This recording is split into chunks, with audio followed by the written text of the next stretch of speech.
My name is Tom Spitnail. I am a regional sales manager for a technology company.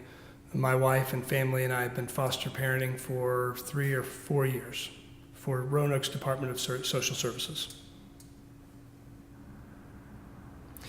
Courtney's always had a heart for fostering and kind of really had it in mind that at some point, someday, we'd be foster parents.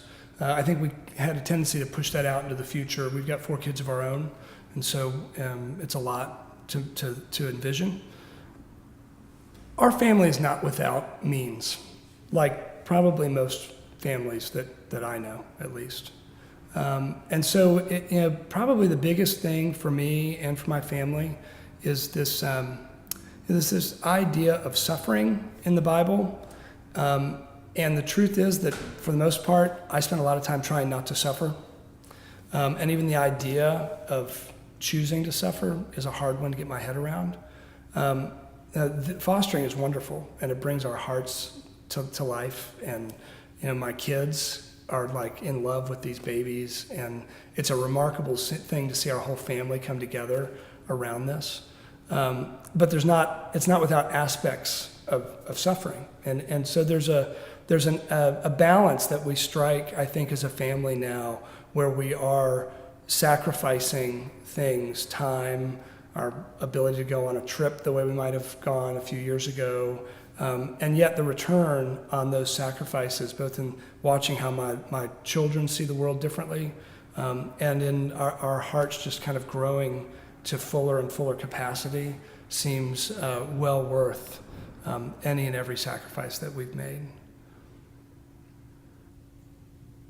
So I don't know about other people, but it's really hard for me to sometimes envision what it's really like to experience God's love. I get caught up in my own shortcomings, and it's just hard to get a sense of that. So probably the biggest thing that I've encountered through fostering is this overwhelming sense of love for these kids, but you also find yourself starting to root for the parents and root for the community that's a part of these kids' lives.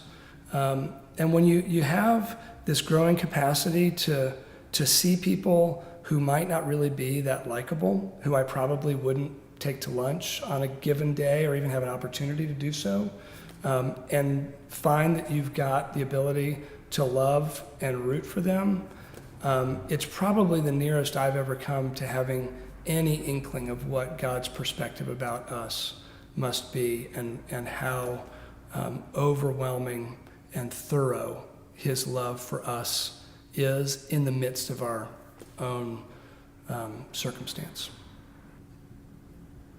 I'm Tom Spitnail. My family and I are living to embody and represent Jesus in human form.